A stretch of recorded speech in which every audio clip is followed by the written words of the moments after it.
Corona వ్యాధి వల్ల అతలకుతలమవుతున్న ప్రజలకు మందు లేదు, నివారణే ప్రధానమని కేంద్ర రాష్ట్ర ప్రభుత్వాలు లాక్డౌన్ ప్రవేశపెట్టింది. ఈ నేపథ్యంలో విద్యార్థులు ఇంట్లోకే పరిమితమయ్యారు. స్కూళ్ళు కాలేజీలు బంద్ కావడంతో విద్యా విధానంపై ప్రమాదం పడబోతుందా అనే అంశంపై చర్చించేందుకు వారి సలహాలు సూచనలు తీసుకునేందుకు మనతోటి విద్యా సంస్థల అధినేతలు మనతో ఉన్నారు. విద్యా సంస్థల అధినేత వేణుమాధవ్ గారు ఉన్నారు, మైపాల్ రెడ్డి గారు ఉన్నారు, మసూన్ రెడ్డి గారు ఉన్నారు. వాళ్ళ మాటల్లో తెలుసుకుందాం. ఆన్లైన్ ఎడ్యుకేషన్ ఎటువంటి జాగ్రత్తలు తీసుకోవాలి విద్యార్థులు? వేణుమాధవ్ గారు మీరు చెప్పండి. ఇప్పుడు కరోనా వల్ల మనకు ఆన్లైన్ ఎడ్యుకేషన్ సిస్టమ్ అనేది తప్పకుండా ఫాలో కావాల్సిన అవసరం వచ్చింది.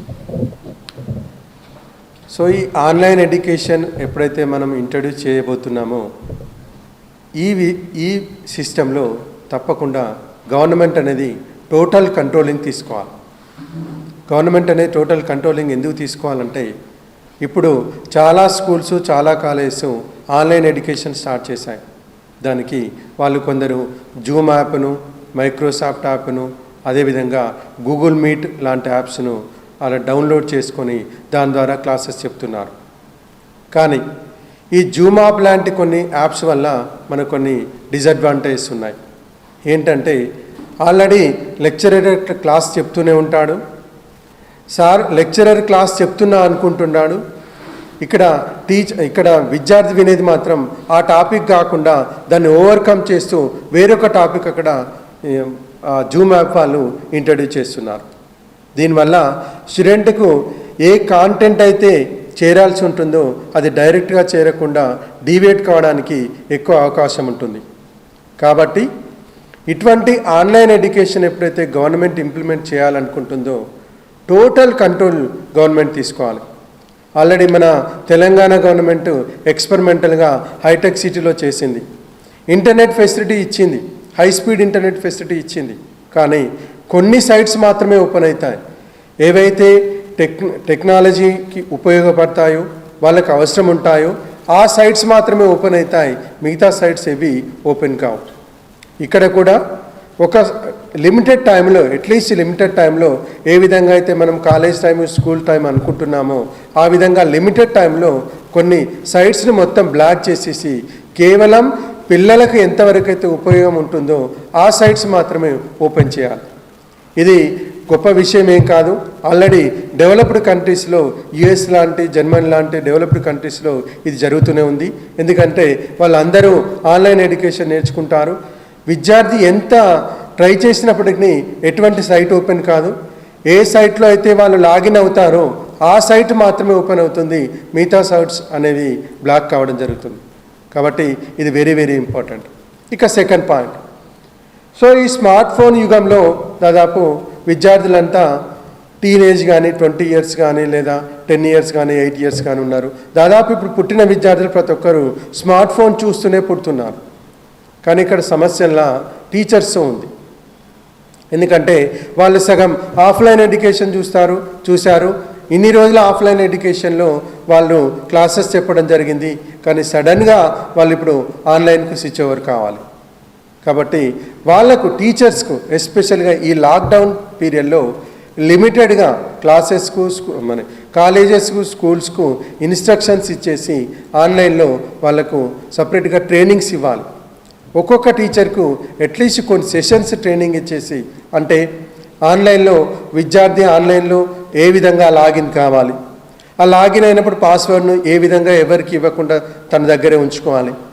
అదేవిధంగా ఆన్లైన్లో ఒక ల్యాప్టాప్ ముందు కానీ ఒక స్మార్ట్ ఫోన్ ముందు కానీ ఉన్నప్పుడు ఏ విధంగా డ్రెస్ సెన్స్ ఉండాలి, ఏ విధంగా కూర్చోవాలి, ఏ విధంగా వినాలి, అంటే డిజిటల్ డిసిప్లిన్ అనేది విద్యార్థికి తప్పకుండా టీచర్ నేర్పించాల్సిన అవసరం ఉంటుంది. సో ఆ రూట్లో ఇంతవరకు టీచర్ ప్రిపేర్ అయ్యి లేడు కనుక టీచర్స్కు తప్పకుండా ప్రతి స్కూల్, ప్రతి కాలేజ్ మరియు గవర్నమెంట్ బాధ్యతగా ట్రైనింగ్ ఇచ్చి అప్పుడు ఆన్లైన్ ఎడ్యుకేషన్ను స్టార్ట్ చేస్తే బాగుంటుంది. మసూన్ రెడ్డి గారు చెప్పండి. తెలంగాణ రాష్ట్రంలో పాఠశాల విద్యలో 58 లక్షల విద్యార్థులు విద్యను అభ్యసిస్తున్నారు. ఇందులో సుమారు 28 లక్షల విద్యార్థులు ప్రభుత్వ పాఠశాల చదువుతున్నారు. ప్రభుత్వ పాఠశాలలో చదివేటువంటి విద్యార్థులలో 70% విద్యార్థులు గ్రామీణ నేపథ్యం ఉన్నటువంటి విద్యార్థులే. కాబట్టి అలాంటి గ్రామీణ నేపథ్యం ఉన్నటువంటి విద్యార్థులకి బోధించేటువంటి ఉపాధ్యాయులకి మరి టెక్నాలజీ బేసిస్గా మరి నెట్ సదుపాయం ఆధారంగా చేసుకొని ఆన్లైన్ తరగతులు నిర్వహించడంలో మరి ఉపాధ్యాయులకి శిక్షణను అందించాల్సిన అవసరం ఉంటుంది. మరి ఉపాధ్యాయులకు శిక్షణ అందించడం ఏమి కాకుండా మరి ఆన్లైన్ క్లాసుల యొక్క నిర్వహణకు సంబంధించి మరి కనీసమైనటువంటి ఆ తరగతులని ఓపెన్ చేసుకోవడానికి అనుగుణంగా ఉండేటువంటి ప్రావీణ్యాన్ని కూడా మరి విద్యార్థులకు తెలుపవలసినటువంటి అవసరం కూడా ఉంటుంది. మరి దీనికి కూడా మనము చాలా తక్కువ సమయంలోనే ఆ విద్యార్థులకి ఇటు ఉపాధ్యాయులకి శిక్షణ అందిస్తే తప్పకుండా సమర్థవంతంగా ఆన్లైన్ క్లాసులను నిర్వహించుకునేటువంటి అవకాశం ఉంటుంది. ముఖ్యంగా ఆన్లైన్ ద్వారా తరగతులు నిర్వహించేటువంటి విధానం లోపట మరి జాగ్రత్తలు అనేటువంటి దాని లోపట నేను ఒకే ఒక అంశాన్ని ప్రస్తావిస్తాను. ఈ ఆన్లైన్ క్లాసుల యొక్క నిర్వహణలో విద్యార్థులు దాన్ని దుర్వినియోగపరచుకోకుండా ఉండేటువంటి విధంగా మరి వేణుమాధవ్ సార్ గారు చెప్పినట్టు ఏదైతే విద్యార్థులకి దోహదపడేటువంటి సైట్స్ ఉంటాయో మరి లింక్స్ ఉంటాయో వాటిని మాత్రమే విద్యార్థులు ఉపయోగించుకోగలిగేటువంటి విధంగా మనము యంత్రాంగాన్ని రూపకల్పన చేసినట్లయితే తప్పకుండా సత్ఫలితాలు ఇస్తాయని నేను భావిస్తున్నాను. లాక్డౌన్ హాలిడేస్ని విద్యార్థులు ఏ విధంగా ఉపయోగించుకోవాలి? వేణుమాధవ్ గారు మీరు చెప్పండి. మహమ్మారి వల్ల అది చాలా పెద్ద డిజాస్టర్ కావచ్చు. సో దీన్ని మనం చేంజ్ కావడానికి ఒక గొప్ప ఆపర్చునిటీగా తీసుకోవాలి. అంటే దాదాపు ప్రతి ఒక్కరూ ఇన్ని రోజులు మిషన్ లాగా వర్క్ చేస్తున్నారు. ఎప్పుడు ఇంటికి వస్తారో తెలియదు, ఎప్పుడు వెళ్తారో తెలియదు, ఏం చేస్తారో తెలియదు. కానీ ఈ సమయాన్ని తమ కుటుంబంతో, అంటే మనం ఈరోజు మహమ్మారిని తరిమి కొడుతున్నాము అంటే కేవలం మన కుటుంబ వ్యవస్థ వల్ల మాత్రమే సాధ్యమవుతుందని ప్రతి దేశంలో ఉన్న ప్రజలు గుర్తించడం జరిగింది. అంటే అర్థమేంటి?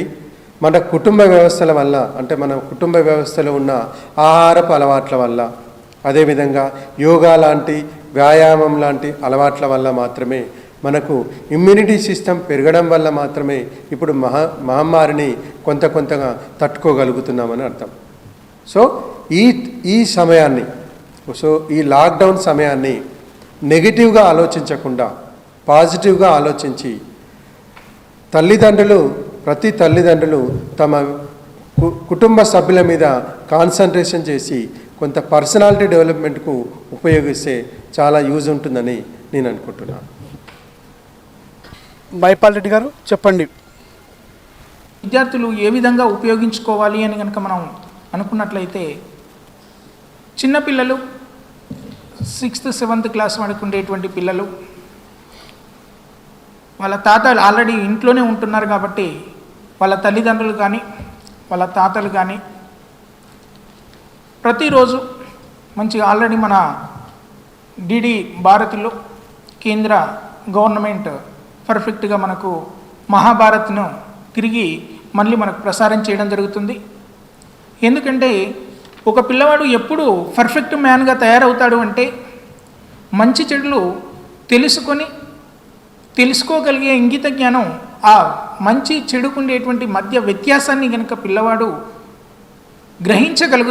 గుర్తించగలిగితే ఆ పిల్లవాడు తప్పనిసరిగా మంచి మార్గంలో వెళ్ళగలుగుతాడు. కాబట్టి అవి డిసైడ్ చేసేటువంటివి అవి ఏ విధంగా పిల్లవాడు చేసుకోగలుగుతాడు అంటే, ఇతిహాసంలో మనం చూసాం. రామాయణం కానీ మహాభారతం కానీ ఉండేటువంటి క్యారెక్టర్స్ ఉన్నాయి. దానిలో పర్ఫెక్ట్గా ఒక మంచి కొడుకు ఏ విధంగా ఉండాలి అనేటువంటిది మనకు రామాయణం తెలియజేస్తుంది. అదేవిధంగా మహాభారతం చూసినట్లయితే ఏ విధంగా ప్రజలను పాలించాలి, ఏ విధంగా పరుల పట్ల ఎంత గౌరవంతో ఉండాలి, పరిస్థితి పట్ల ఏ విధంగా వ్యవహరించాలి అనేటువంటిది ఇతిహాసాల్లోపట పర్ఫెక్ట్గా మనకు తెలుసుకున్నాం, చదువుకున్నాం. మన గురువులు కూడా మనకు తెలియజేశారు. ఇప్పుడు ఉండేటువంటి పిల్లలను కనుక చూసినట్లయితే కనీసం ఆ మహాభారతంలో కానీ రామాయణంలో ఉండేటువంటి క్యారెక్టర్స్ని పేర్లే వాళ్ళకు తెలియకుండా ఉంది. కాబట్టి ఖచ్చితంగా దానిలో ఉండేటువంటి లోతును వాళ్ళకు తెలియజెప్పాలి. ఇప్పుడు ఉన్నటువంటి ఖాళీ సమయాల్లో తల్లిదండ్రులు కానీ వాళ్ళ ఉండేటువంటి తాత అమ్మమ్మలు నానమ్మలు కానీ ఆ విషయాన్ని వాళ్ళకు కనుక తెలియజేస్తే వాళ్ళలో మంచిని గ్రహించడానికి ఆస్కారం ఎక్కువగా ఉంటుంది. దాంతోపాటు ఉండేటువంటి పిల్లలు 10th క్లాస్ వరకు ఉండేటువంటి పిల్లలు కావచ్చు, ఫర్దర్ హైయర్ ఎడ్యుకేషన్లో ఉండేటువంటి పిల్లలు కావచ్చు, ఖాళీ సమయం ఎక్కువగా దొరుకుతుంది కాబట్టి ఒక మంచి పుస్తకం చదవండి. ఒక మంచి పుస్తకం 10 మంది మిత్రులతో సమానమని నానుడి. కాబట్టి ఒక మంచి పుస్తకాన్ని చదువుతూ ఉంటే ప్రతి పుస్తకంలో ఒక మంచి ఖచ్చితంగా ఉంటుంది. ఒక నీతి అనేది గ్రహించగలిగేటువంటి ఇది అనేది తప్పనిసరిగా ఉంటుంది. కాబట్టి పుస్తకాన్ని చదవడం అలవాటు చేసుకోండి ఇప్పటి నుండే. ఎందుకంటే మనం ఏదైనా సాధించాలి అంటే మీరు హైయర్ ఎడ్యుకేషన్ వాళ్ళు గ్రూప్స్ ప్రిపేర్ కావాలనుకుంటారు, సివిల్స్ ప్రిపేర్ కావాలనుకుంటారు, ఏదైనా జాబ్కు ప్రిపేర్ కావాలనుకుంటున్నప్పుడు నోటిఫికేషన్ వస్తేనే ప్రిపేర్ కావాలనేటువంటి ఆలోచనను మానేసి ఈ ఉన్న సమయం లోపల వాటికి ఉండేటువంటి బుక్స్ను తీసేసుకొని ముందేసేసుకొని ఆ టైంను వినియోగించేసుకొని చదువుతూ వెళ్ళండి. తప్పనిసరిగా మనం నేర్చుకున్నటువంటి జ్ఞానం ఎక్కడికి వెళ్ళదు. ఆ జ్ఞానం తప్పనిసరిగా ఉపయోగపడుతుంది పిల్లలకు. కాబట్టి ఒక మంచి పుస్తకం చదివేసి 10 మంది మిత్రులను ఏర్పరచుకోండి. దాంట్లో మంచి నీతిని పొందండి.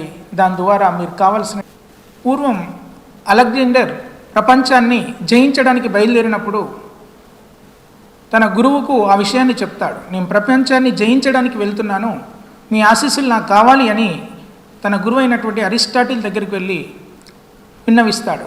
అప్పుడు అరిస్టాటిల్ ఒక విషయాన్ని అతనికి తెలియజేయడం జరుగుతుంది. నువ్వు ఎక్కడికైనా వెళ్ళు, ప్రపంచంలో ఏ దేశాన్నైనా జయించు, కానీ భారతదేశం వైపు కన్నెత్తి చూడకు అంటాడు. కానీ కొంత సమయం తర్వాత, కొన్ని నెలల తర్వాత గురువు గారికి అలెగ్జాండర్ సమాచారాన్ని పంపిస్తాడు. భారతదేశం పైకి దండెత్తడానికి నేను రావడం జరిగింది అని ఇన్ఫర్మేషన్ను పాస్ చేస్తాడు. అప్పుడు అరిస్టాటిల్ అతనికి ఒక విషయాన్ని తెలియజేస్తాడు. నువ్వు సరే వెళ్ళావు, వద్దన్నప్పటికీ భారతదేశం పైకి వెళ్ళడం జరిగింది కాబట్టి ఒక 5 విషయాలను గుర్తుపెట్టుకో, వస్తున్నప్పుడు 5 నాకు తీసుకొని రా అని చెప్తాడు. ఒకటి, భారతదేశం యొక్క మట్టిని తీసుకురా. ఆ దేశం లోపల మహానుభావులు ఎందరో పుట్టేసి అక్కడ పెరగడం జరిగింది.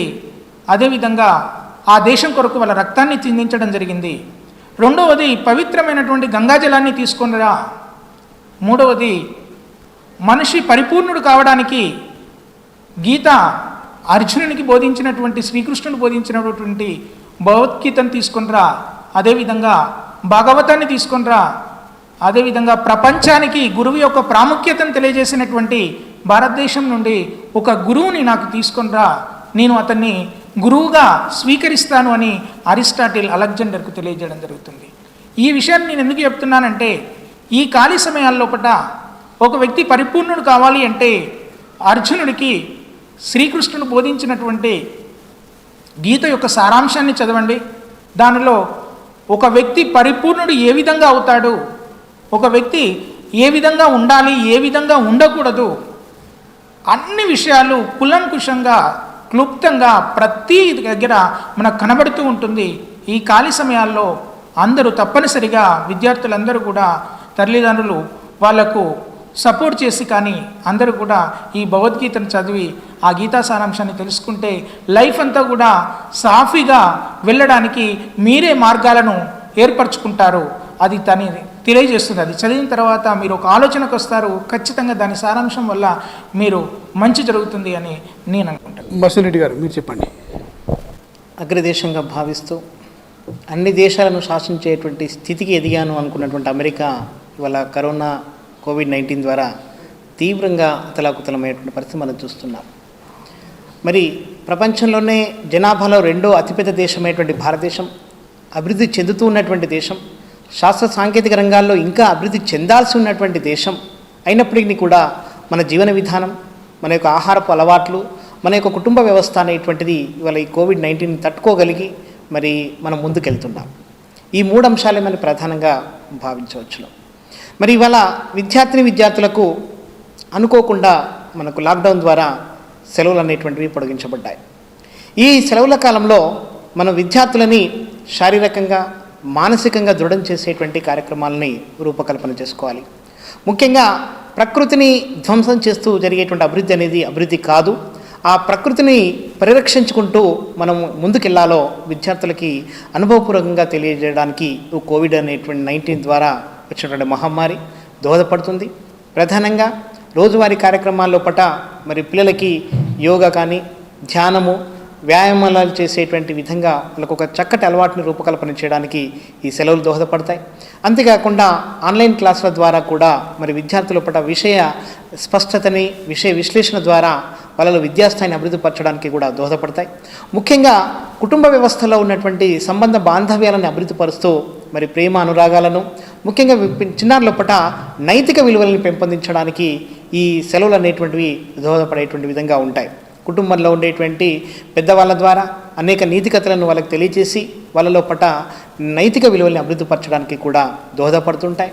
ఇంకా చెప్పాలంటే కుటుంబ సంబంధాల్లో ఉండేటువంటి ఏదైతే ప్రేమ, ఆప్యాయత, అనురాగాలు అనేటువంటివి మరి ఈ సెలవుల కాలంలో పిల్లలు, చిన్నారులు తల్లిదండ్రుల ద్వారా గ్రహించుకొని వాళ్ళలో నిక్షిప్తం చేసుకోవడానికి కూడా ఈ సెలవులను ఉపయోగపడాలి.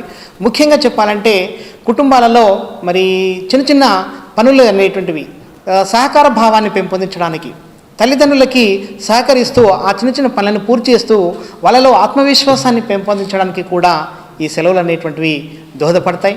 మరి అంతేకాకుండా ఈ సెలవుల కాలంలో ఏదైతే ఇంట్లో ఉండి మనము ఆడుకునేటువంటి ఆటలు ఏవైతే ఉన్నాయో, చెస్, చదరంగం లాంటి ఆటలే కాకుండా క్యారమ్స్ లాంటి ఆటల ద్వారా కూడా వాళ్ళలో గెలుపోవటంలోనూ సమానంగా స్వీకరించేటువంటి దృక్పథాన్ని కూడా అలవర్చినట్లయితే మరి తప్పకుండా పిల్లలు వాళ్ళ యొక్క నైపుణ్యాల్ని, వాళ్ళ యొక్క వ్యక్తిత్వాన్ని అభివృద్ధిపరచుకోవడానికి కూడా దోహదపడుతుంటాయి.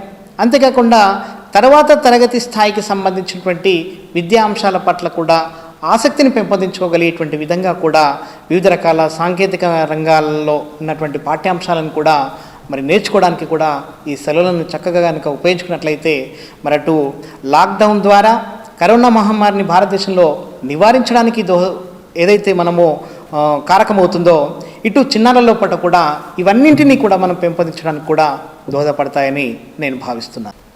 ఇప్పుడున్న పరిస్థితుల్లో ఎడ్యుకేషన్ సిస్టమ్ ఎలా ఉండాలి సార్? ఇది మా సార్ చెప్పండి. అన్ని వ్యవస్థలు మారినట్టు ఈ ఎడ్యుకేషన్ వ్యవస్థ కూడా మారాల్సిన అవసరం ఉంది. సో మనకు ఆల్టర్నేట్ లేదు కనుక ఇప్పుడు మనం ఏం చేయాలి? ఆల్రెడీ మన ఇండియన్ గవర్నమెంట్ చెప్పినట్టు డిజిటల్ లెర్నింగ్ ఎడ్యుకేషన్ సిస్టమ్కు మనము ట్రాన్స్ఫర్ కావాల్సిన అవసరం ఉంది. దాన్ని ఈ లెర్నింగ్ ఎడ్యుకేషన్ సిస్టమ్ అంటారు. అంటే ఈ లెర్నింగ్ ఎడ్యుకేషన్ సిస్టంలో ఆడియో, విజువల్ అన్నీ ఎఫెక్టివ్గా వర్క్ చేస్తాయి. ఆ వ్యవస్థలో మాత్రమే మనము ఇప్పుడు సోషల్ డిస్టెన్స్ని మెయింటైన్ చేస్తూ ఒకరి నుంచి ఒకరు కలవకుండా, ఒకరి నుంచి ఒకరికి వైరస్ వ్యాప్తి చెందకుండా ఉండడానికి అవకాశం ఉంటుంది. ఇప్పుడు ఈ కరోనా వైరస్ కావచ్చు, రేపు ఇంకా ఎన్నో వైరస్లు రావచ్చు. మళ్ళీ ఇప్పుడు ఈ కరోనా వైరస్కు మన ప్రభుత్వాలు కనీసము కిట్లు కూడా తయారు చేయలేని పరిస్థితి ఎందుకు వచ్చిందంటే, కేవలం టెక్నాలజీని మాత్రమే మనం కాన్సన్ట్రేషన్ చేశాం, కానీ ఎప్పుడు కూడా బేసిక్ సైన్స్ మీద కాన్సన్ట్రేషన్ చేయలేం. అంటే ఒక టెక్నాలజీ స్టూడెంట్కు, ఒక ఆర్ట్స్ స్టూడెంట్కు వైరస్ అంటే ఏంది కనబడుతుందా, పురుగా, అదైనా జంతువా అంటున్నారు.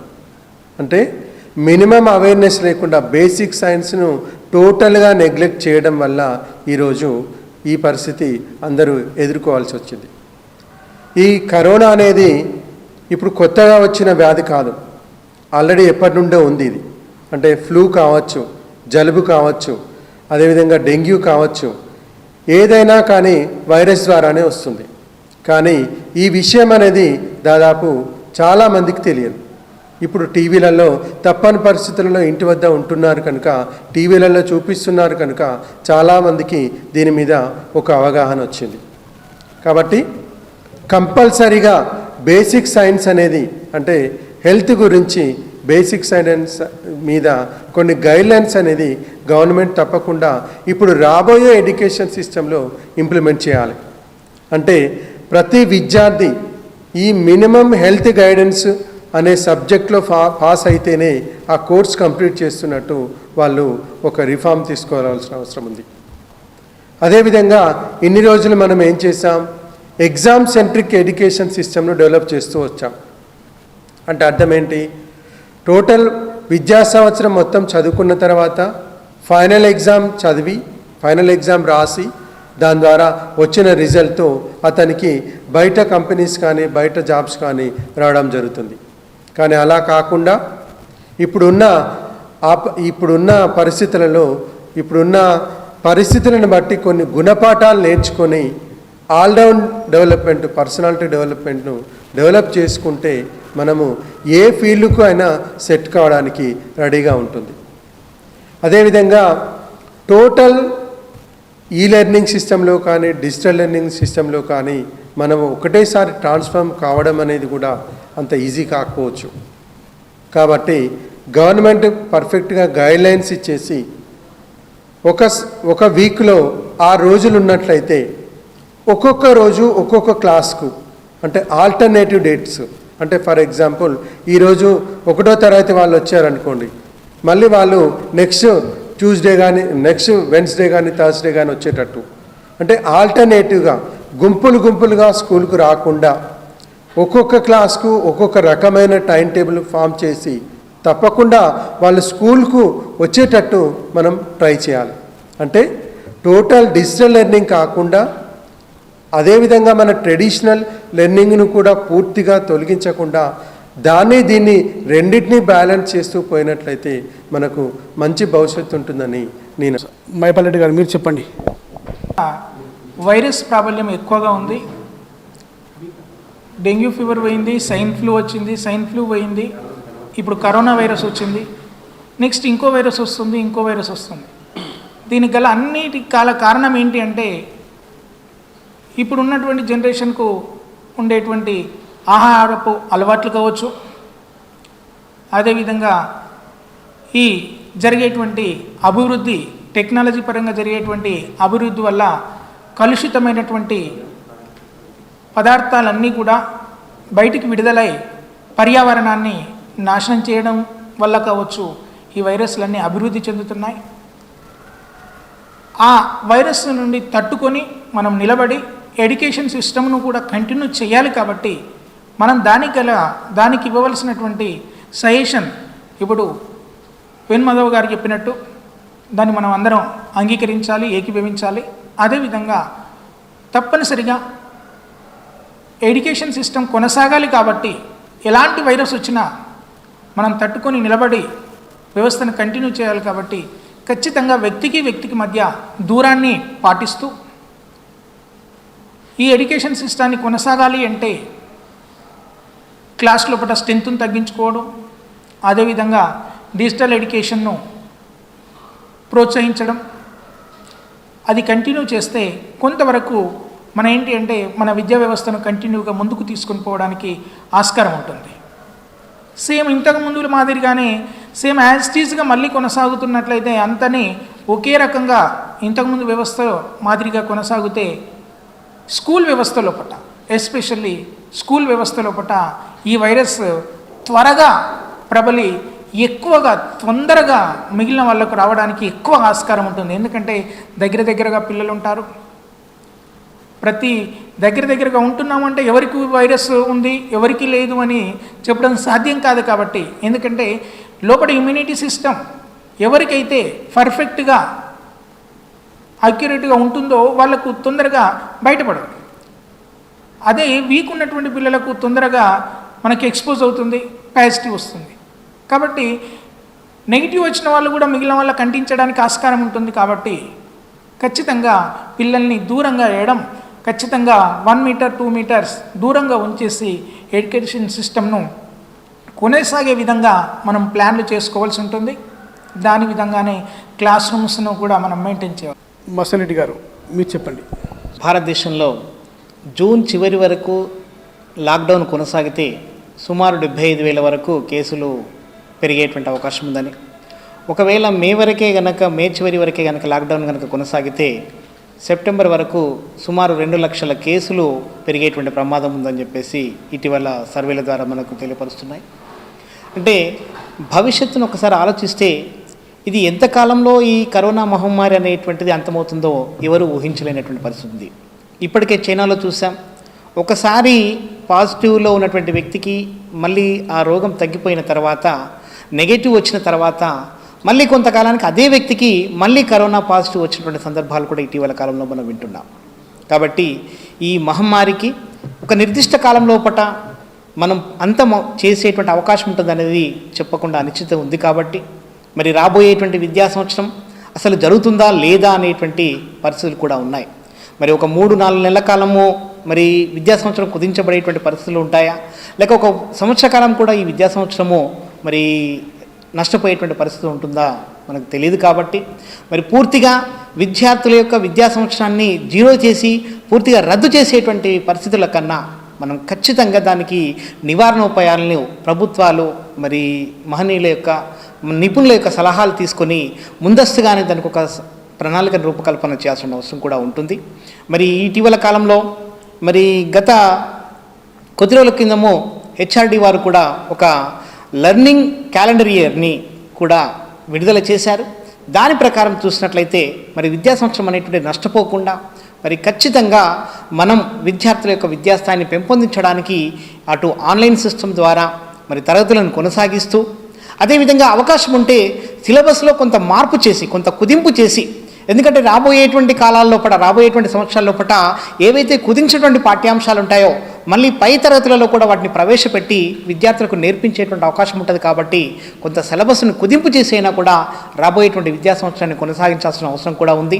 ఇంకా ముఖ్యంగా చెప్పాలంటే మరి వేణుమాధవ్ సార్ గారు చెప్పినట్టు మరి పాఠశాలలో కానీ లేదా ఒక విద్యా సంస్థలో చదివేటువంటి అందరు విద్యార్థులు ప్రతిరోజు అన్ని కాలాల్లోపట పాఠశాలకు విచ్చేస్తున్న అవసరం లేకుండా ఒక షిఫ్ట్ సిస్టమ్ ద్వారా మరి రోజు వారి యొక్క ఏదైతే పని గంటలు ఉన్నాయో మరి ఒక్కొక్క తరగతికి ఒక్కో రకమైనటువంటి పని గంటలను ఏర్పాటు చేసి షిఫ్టుల వారీగా కనుక ఏర్పాటు చేసి మరి కొంత సమయము మరి ఉపాధ్యాయులతో ఇంటరాక్ట్ అవుతూ పాఠ్యాంశాల బోధన చేయడం, మరికొంత సమయము ఆన్లైన్ ద్వారా విద్యార్థి ఇంటి వద్దనే ఉండి ఆ పాఠ్యాంశాలని అధ్యయనం చేసుకునేటువంటి విధంగా మరి అవకాశాలు కల్పించాల్సిన అవసరము ప్రభుత్వము ఇప్పటి నుంచే కనుక ఆలోచిస్తున్నట్లయితే ఇది జూన్లో ప్రారంభించుకునేటువంటి అవకాశం ఉంటుంది. మరి ముఖ్యంగా మరి ఎంత విద్యా సంబంధితమైనటువంటి కార్యక్రమాలు కుంటుపడకుండా చూసుకోవాలని మనం ఆలోచిస్తున్నామో మహమ్మారి విస్తరించకుండా కూడా చూసుకోవాల్సిన అవసరం కూడా ఉంటుంది. కాబట్టి మరి సోషల్ డిస్టెన్స్ అనేటువంటిది మరి మనందరం కూడా పాటించాల్సిన అవసరం ఉంటుంది.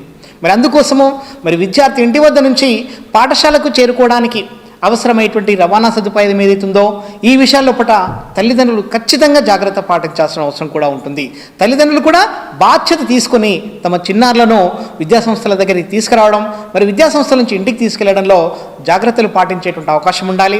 మరి ప్రభుత్వాల పక్షాన కూడా మరి ప్రభుత్వ ప్రైవేటు అనేటువంటి వ్యత్యాసం లేకుండా మరి విద్యార్థులందరికీ కూడా అవసరమైనటువంటి మాస్కులు కానివ్వండి, శానిటైజర్లను కానివ్వండి అందించేటువంటి దిశగా మరి ప్రభుత్వం ఖర్చు పెట్టి ముందస్తు జాగ్రత్తలు కొనసాగించేటువంటి విధంగా నిర్ణయం తీసుకోవాలి. ఇంకా చెప్పాలంటే బాధాకరమైనటువంటి విషయం ఏంటంటే భారతదేశంలో ఇంకా 26% జనాభా మరి పేదరికం దిగువ స్థాయిలోనే ఉంది. కాబట్టి మరి అలాంటి కుటుంబాల్లో ఉండేటువంటి చిన్నారులు వాళ్ళ పాఠశాలలో ఉండేటువంటి మధ్యాహ్న భోజన పథకం పైన ఆధారపడి మరి పౌష్టికాహారాన్ని పొందగలిగేటువంటి స్థితిలో ఉన్నారు. కాబట్టి అలాంటి విద్యార్థులకి పౌష్టికాహారం అందించడంలో కూడా మరి ప్రభుత్వాలు విద్యా సంవత్సరము ప్రారంభించడంలో ఏమైనా ఆలస్యమైనా కూడా ఆ చిన్నారులకి పౌష్టికాహారాన్ని ఇంటి వద్దకే అందించడమో లేదా విద్యాసంస్థలోనే మరి ఆ పౌష్టికాహారాన్ని అందించి వాళ్ళలో రోగ నిరోధక శక్తిని పెంపొందించేటువంటి దిశగా కూడా చర్యలు చేపట్టాల్సిన అవసరం ఉంది. వాళ్ళ చూస్తున్నాం వలస కూలీల యొక్క బ్రతుకులు ఎంత ఛిద్రమైపోయాయో, మరి ఆహారం కోసము చేతులు చాపి మరి ఒక దయనీయమైనటువంటి స్థితిలోకి మరి ఆ వలస కూలీలు వెళ్ళారు. మరి ఇది ముందస్తు ప్రణాళికలు కూడా ప్రభుత్వాలు చేపట్టి అలాంటి చదివేటువంటి విద్యార్థులందరికీ కూడా మరి ఆ పౌష్టికాహారాన్ని అందిస్తూ మరి వాళ్ళ యొక్క శారీరకమైనటువంటి మానసికమైనటువంటి పరిపక్వతని పెంపొందించడానికి, దృఢత్వాన్ని పెంపొందించడానికి మరి విద్యా కార్యక్రమాలు రూపకల్పన చేయడంలో ప్రభుత్వాలు ఆలోచన చేయాలి. చేసి ఆ విద్యా సంవత్సరాన్ని ఎలాంటి నష్టం రాకుండా వాళ్ళ లోపట తరగతికి స్థాయికి సంబంధించినటువంటి సామర్థ్యాలు సాధించబడేలా, నైపుణ్యాలు పెంపొందించబడేలా ఇప్పటి నుంచే విద్యావేత్తల సలహాలు సూచనలు తీసుకొని ప్రభుత్వం కార్యాచరణ కనుక రూపకల్పన చేసినట్లయితే తప్పకుండా రాబోయేటువంటి విద్యా సంవత్సరాన్ని మన భారతదేశంలో కానీ ముఖ్యంగా తెలంగాణ రాష్ట్రంలో కానీ సఫలీకృతమైనటువంటి అవకాశం ఉంటుందని భావిస్తూ ముగిస్తుంది. మీ అమూల్యమైన సమయాన్ని కేటాయించి మా స్టూడియోకి వచ్చి మీ సలహాలు సూచనలు అందించేందుకు ధన్యవాదములు సార్. వేణుమాధవ్ సార్ గారు, మైపాల్ రెడ్డి గారికి, మసన్ రెడ్డి గారికి thank you sir. I love you.